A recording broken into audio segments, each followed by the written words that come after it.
से माही जी तारा के देखला के बाद मन करता एगो बंटी बबली मार ली हो अरे मारही के बाटे तो मार तो न जात से काहे के बुआ भेलू काहे के बुआ भेलू नजरिया के बाण से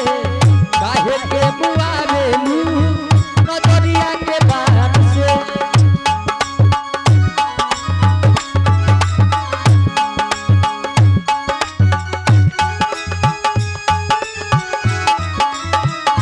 मरही के बाटे तो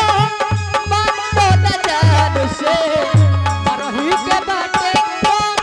मन तो न जान से काहे के बुआ भेलू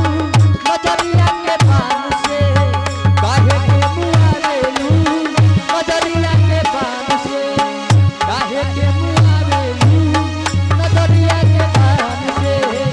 काहे के बुआ भेलू नजरिया के बाण से काहे के बुआ भेलू नजरिया के बाण से हेलो हेलो है नहीं बुए माही जी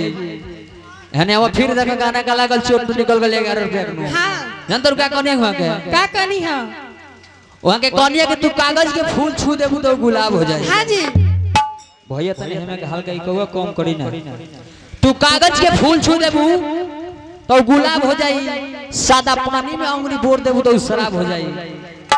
आ तहार अखिए ऐसन में माही जी हे जवान को लोग के पूछला हां बुढ़ऊ बबो लोग के नियत खराब हो जाई हां जी वो जानते रुका कहनी हां का कहनी है किया जो हो कहत तू किया जो हो पहिला मिलनवा मिलल सजनी के सजनवा हमारे अंग अंग गुलाब नियन खिलल बा बदनवा सुनी सुनी भागवा अरे जन बिहान हो दी कि सुनी सुनी भागवा जन बिहान हो दी ए राजा जी के कोरवे जवान हो दी किया जो हो पहिला मिलनवा मिलल सजनी के सजनवा पहिला मिलनवा मिले सजनी के सजनवा हमार ओंगला मियन खिलल बा बदनवा हमारी अंगिया गुलाब मियन खिलले बा बदनवा सुन सुनी भागवा जन बिहान हो दी ए बेटा जी के कोरवे में जवान हो दी आज राजा जी के कोरवे में जवान हो दी आज राजा जी के कोरवे में जवान होके दी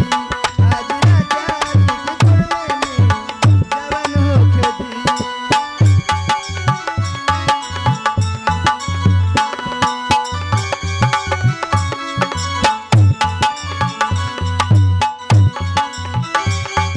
हेलो हेलो बैठिल ड्रामा हो का है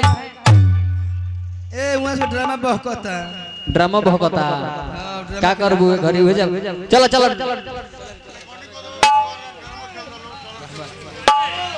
कि अच्छा तो हम चलते हैं वाह